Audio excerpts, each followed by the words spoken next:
ngenda kufumbira Nyangu.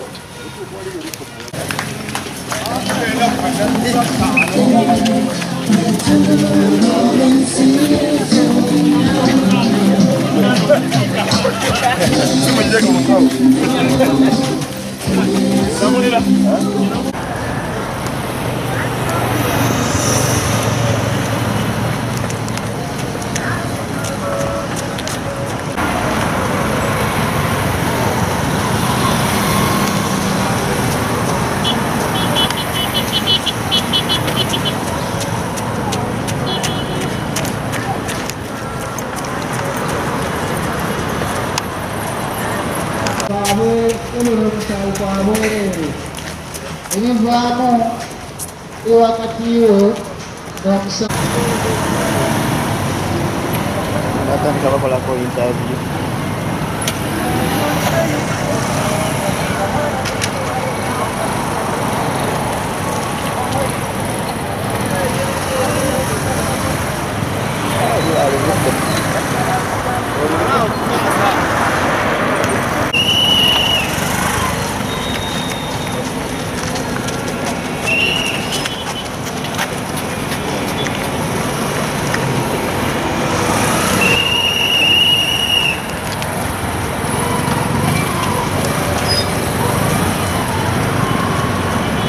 batuuka tubaaniriza nnyo mukulikireeyo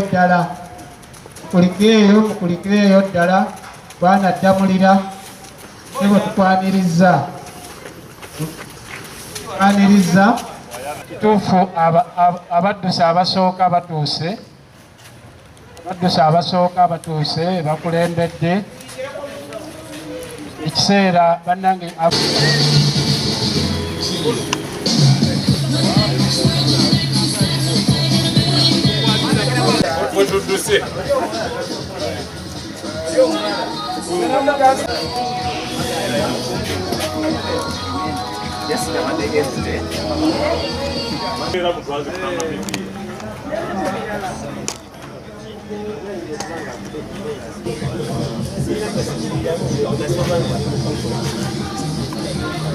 Kasimba wekawa kasimba tekasimbula nebinamba nsibiva bitulwanira kyatumya olukaluga mulengera bwekagamba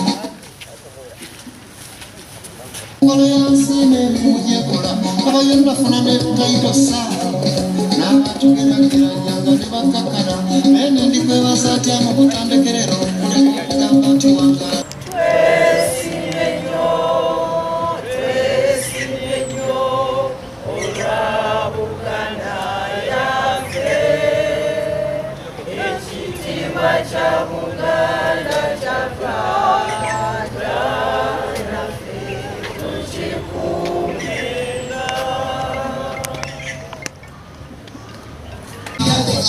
Soba kuipana. Nove tulikola.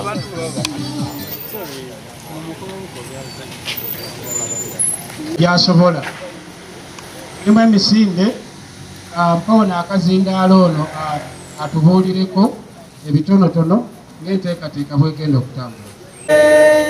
Ekitiibwa kya Buganda kyava dda naffe tukikuumenga.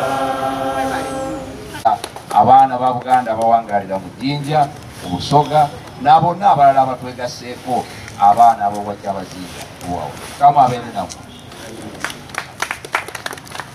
Naye nga tujja kuzoolwalira amazuukira aga Mukama, tulina essanyu nti ate era Orthodox Church yegenda okukulembera okusabira Ssaabasajja Kabaka ku lw'amazaalibwa ge omwaka guno. Nina essanyu lingi okubeera wano mu maaso gammwe nga tusimbula omusinde guno, bwe muzze n'essanyu lingi n'okwagala kungi ng'abaana ba Buganda nga muwulidde omulanga gwa Ssaabasajja emyaka gyonna, era tubalaba emyaka gyonna nga mudduka. Nange leero singa sibadde nti nkeera mu misa naalibadde mbeeyungako, obaolyawo nze naalikulembedde n'okukulembera. Naye twebaza Katonda mu byonna. era mugendere ddala mu maaso bwe mutyo.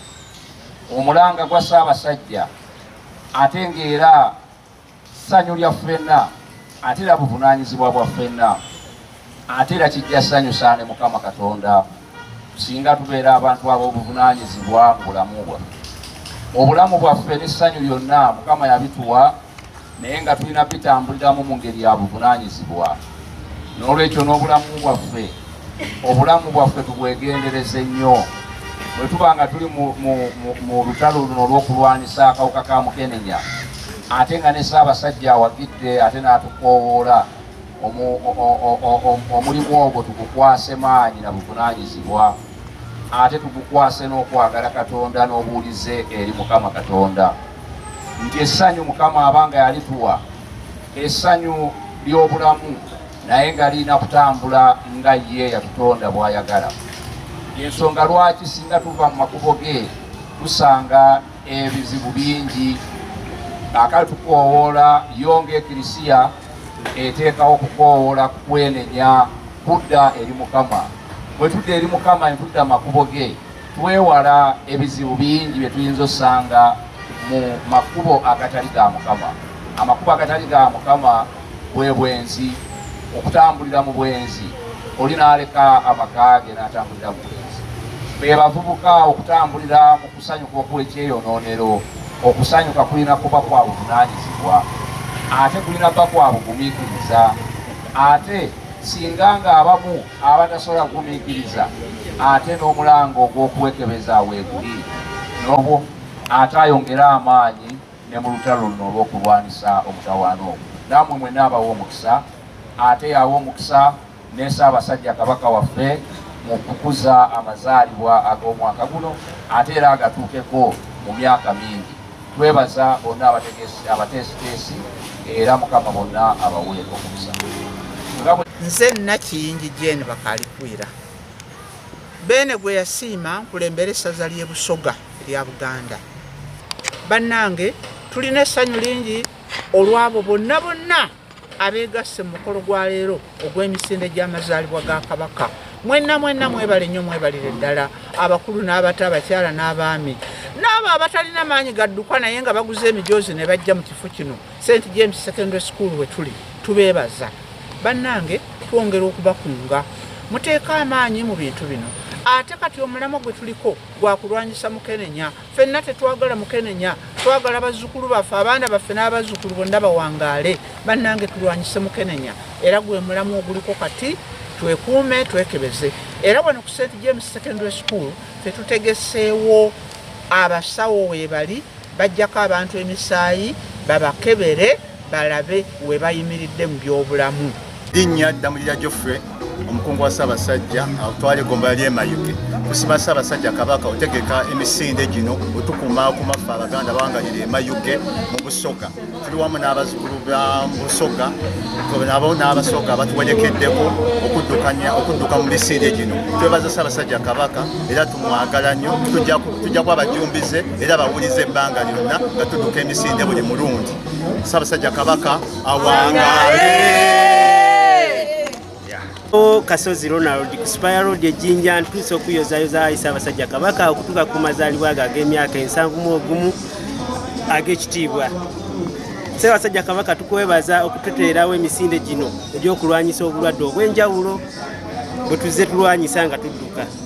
Ssaabasajja Kabaka tutumbudde emiti emito nga bw'olaba omwana ng'ono Kalyangwe nti nabo balina okumanya Obuganda kyeki, tusobole okuzimba Obuganda budde ku ntikko. Twebaza n'olusiisira lwe batutegekedde olw'otukebera akawuka ka siriimu, era kibuga Jinja tukisanyalaza olw'ebyo Kabaka bye byateekawo. Kasa Kabaka ayogera liba lifuuse etteeka.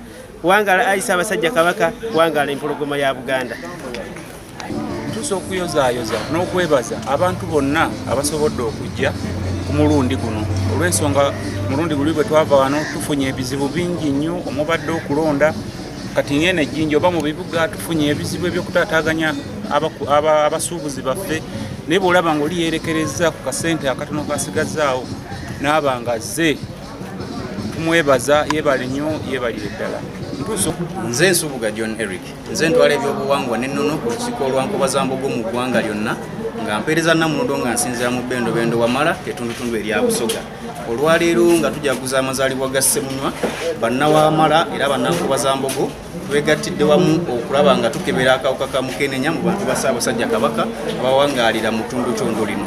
Bwentyo nkoola bannankobaza-mbogo mwenna, abavubuka bankobaza-mbogo mwenna, abavubuka mwenna abawangaalira mu tundutundu lino n'abantu beeno mwenna okutwegattako ku nteekateeka eno tulabike nga tufutiza era tulinnye ku nfeete akawuka ka mukenenya tulabike nga Uganda ku ntikko kituukirira kive mu bigambo wabula n'embikolwa kirabike. Ssaabasajja Kabaka wa Buganda awangaale.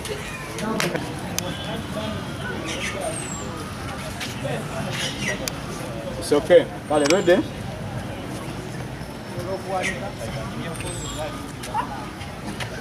Aya.